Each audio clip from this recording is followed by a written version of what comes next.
Hey guys, so a new Sonic game was just unveiled, and it's a new mobile card game. Sonic Blitz quietly went live on Google Play's Marketplace in the Philippines, and some lucky players are able to give it a test drive. As you can see on the store page, you'll collect characters, open packs. Wait a minute, that sounds familiar. That's right, in Marvel Snap, a pretty recent update added packs that you can open. In Snap, there's a few different types of series packs that you can unlock to guarantee a card that you don't have yet. Now, it gets a little bit more intricate than that, but for now, that's all I'll mention. Okay, so you can open packs. Plenty of mobile card games do that. Back to Sonic Blitz. Build your team. Wait, that looks really familiar too. Check how many card slots there are. 12. Well, over here on Marvel Snap, we have 12 spots for cards. You can probably tell where I'm going with this video. And no, it's not the diss on Sonic Blitz. Actually, quite the opposite. There are so many similarities with Marvel Snap, and I'm so familiar with the game, I'm actually pretty excited, and let me tell you why.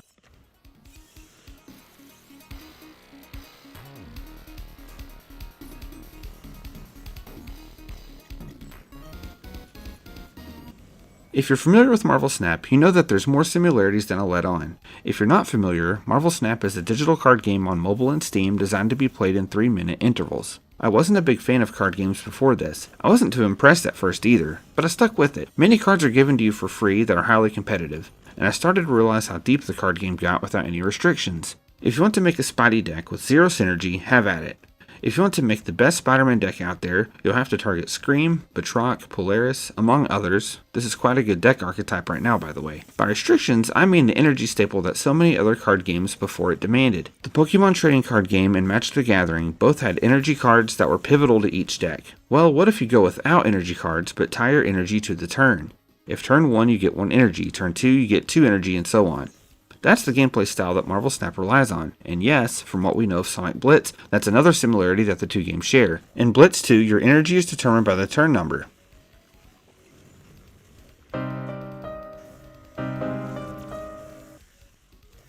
I've reached out to Sega if I could show footage of Sonic Blitz and haven't heard back. If I get a takedown notice, I'll re-upload without it. I'll show more footage later in the video, but as you can see here, on turn 3 in Blitz, the player is given 3 energy. The player then plays a 2 energy cost card and a 1 energy cost card. Just like in Snap, the next turn would give you 4 energy and so on. Footage is courtesy of Sonic Central. Give them a visit, link is in the description. Before I continue, I do want to finish showing you this match. So with the deck size of 12, you gotta be thinking, okay, even if matches go on for like 5 minutes, this can't get that deep.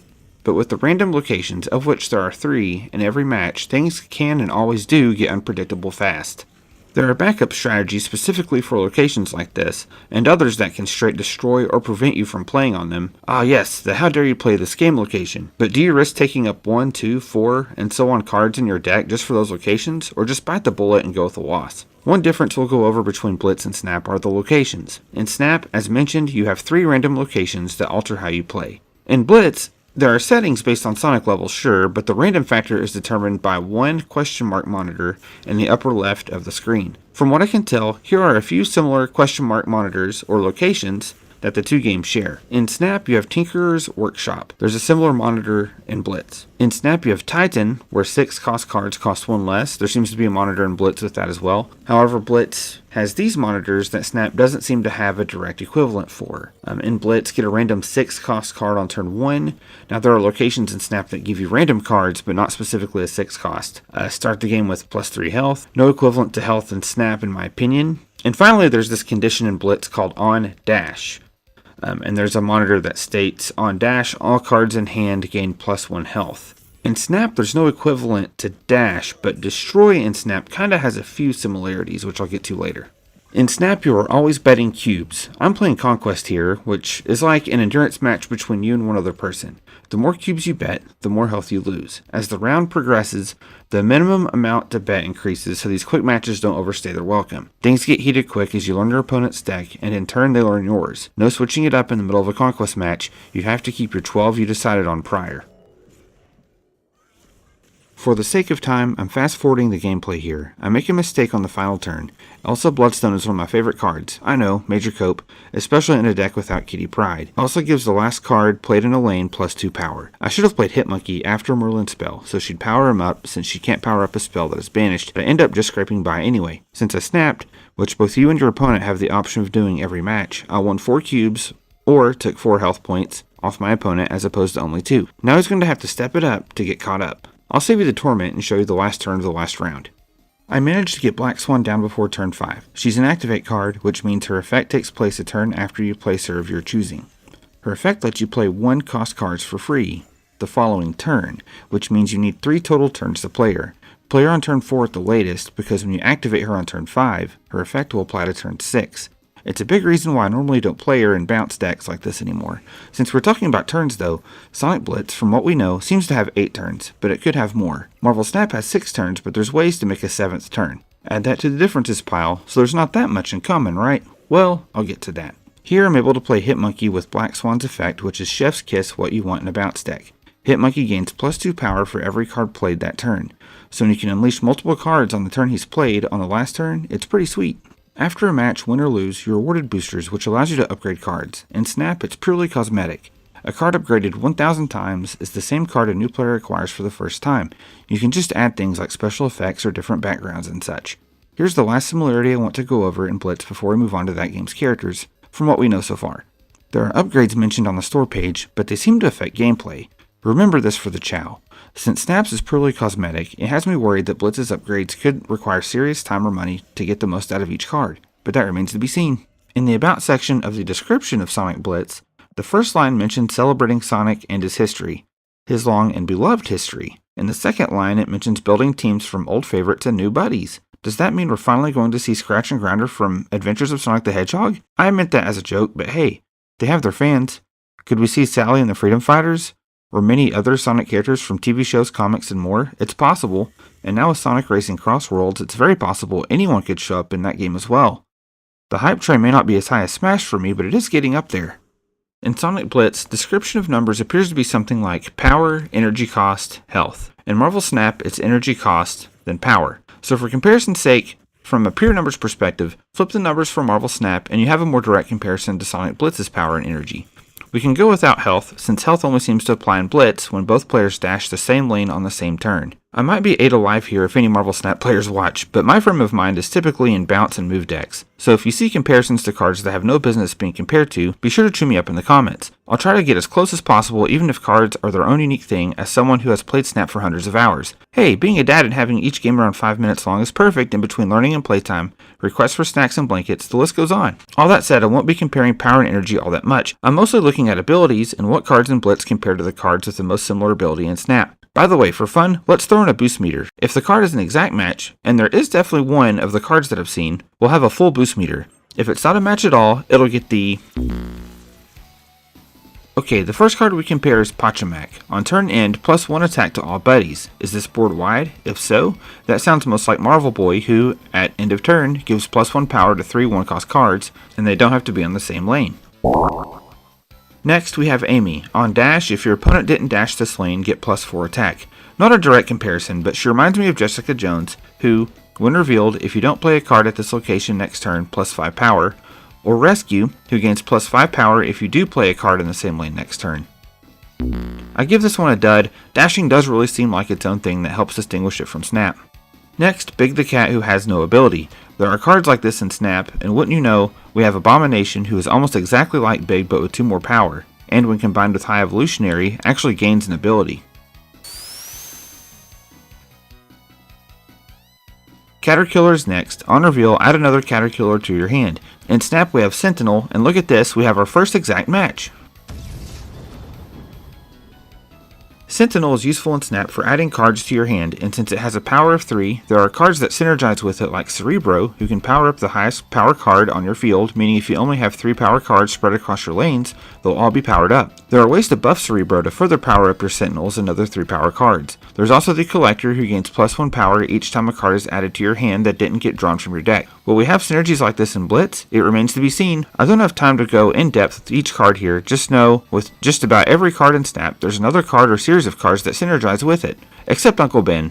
Poor Uncle Ben. Great power comes... Next we have Chow, and for this footage, I actually don't know what he does yet. It appears his ability is locked behind upgrading him to 2 stars. What does this mean? It could mean other cards' abilities are also locked behind leveling them up with his currency, which looks like a gold Sonic coin, seen on the bottom here. Looking around, I don't see how you unlock these for free. Daily missions give you the blue and white currency which you get for winning a game. Red rings hasten the process to play new missions, or you can wait for them to unlock for free on a timer. It's unclear how you unlock red rings as well. The Sonic coins, maybe more keen eyes know how to unlock them, or if you're someone from the Philippines that knows, drop a comment below. Chaos is a non-reveal. Return a card from the opponent's lane to their hand. I'm trying hard here. I really don't think there's a card that forces a card on the field back into your opponent's hand in Snap. There's nothing to compare. It's random which one he sends back, it seems, so this could counter a Supersonic or other overpowered cards, especially if your opponent has initiative. Let's go ahead and cover Supersonic while we're talking about him. Supersonic gets +3 attack and +1 health for everybody on the field, not just the lane. Oof. It then becomes harder to counter him with a card like Chaos because you'll not only have to get the lane Supersonic is in right, but you also only have a 1 in 4 chance, assuming the opponent has 4 cards in that lane, to hit him. Maybe Chaos isn't the best counter after all. Even at 0 power, Supersonic could easily be 9 or more on average. I imagine turn 6 is good game if you drew Supersonic, or there's pressure to dash on turn 6 because of him. More on that later. As for comparisons to Snap, maybe I'll save that for another video, as there aren't any direct comparisons, but there are a number of cards that buff themselves based on how many on-reveal, ongoing, buffed, or afflicted cards in play. This is getting long, but there are a few more cards I want to cover. I feel like Medusa is really undervalued, and she's been great in my bounce decks in Snap as of late. Any card that gives or receives +3 power typically gets nerfed in Snap, but Medusa has stayed under the radar. Like Marine, she only receives this buff if placed in a specific lane. Marine wants to be placed in the right lane, Medusa in the middle. Oh, and if you haven't picked up on this yet, Blitz has 2 lanes, Snap has 3. Add that to the differences counter. Motobug is, well, Quicksilver. The Sonic of Marvel Snap is the Goomba of the Sonic world? Motobug always starts in your hand, as does Quicksilver. Grounder, maybe we'll get a Adventures of Sonic the Hedgehog variant someday. End of turn, Grounder receives +2 attack if opponent doesn't play a card in this lane. Nebula is the most like Grounder here. A good combination in this case could be to place Amy in the lane Grounder is not in to increase the chances of one of them buffing themselves. Again, this is getting lengthy, and believe it or not, I cut some cards to save time. So there's more cards in Blitz that I'm covering. If you want a follow-up video of the rest of the cards, leave a comment below. We can't end the comparisons without mentioning Sonic and Tails. Tails moves the highest attack card to his lane, just like Doctor Strange. Attack and energy costs are a bit different though. Finally, Sonic. If there are 8 turns in Blitz, you'll guarantee to draw him by turn 8. If you want Supersonic, I'd actually not recommend putting Motobug or Sonic in your deck at all, as they'll eat up 2 of your 8 draws. But since Supersonic does receive +3 attack for each buddy on the field, maybe keep Motobug in and go without Sonic, or spam your counter killers and go without both of them. Just some early brewing, as they say. As for Snap, only Quicksilver and Domino are guaranteed to be in your hand at the start. Maybe Thanos was too at one point. I don't remember, he's had the most changes out of any card in Snap. Domino is just a 2-cost Quicksilver anyway, so there's nothing quite like Sonic in terms of cost and power. There's more, but it's late. So, in conclusion, there's a lot of room for Sonic Blitz to make a space for itself. The small deck size in Snap has proven to work. The Pokemon TCG Pocket is blowing up right now, the deck sizes are still a bit large. Even my wife just hands me her phone for me to cook her up a metal or ground type deck so she can beat a mission. While a lot of energy requirements are simplified in that game, it's still not as convenient as throwing in your favorite characters in a 12-card deck, blissfully being ignorant of better or meta plays, and just having a good time. Heck, I still do that in Snap on weeks or even months. I just want to complete missions without worrying about the top cards for that period. Are you looking forward to Sonic Blitz? Are you any more interested in Marvel Snap? Who are your favorite Sonic characters you'd like to see in Blitz? Or if they're already in, which old favorite would you like to see get in? For more reactions to yesteryear's gaming news, please like and subscribe. If you're a busy parent, student, or body person who can relate to reacting more to gaming news than playing them, shifting somewhere between the casual and the hardcore, stay tuned here for reactions from me and from videos and comments abound. Summer Game Fest is today. My coverage will come next week, just about as late as news hits the wall in Game of Thrones. Keep snapping and losing rings. We'll see you next time.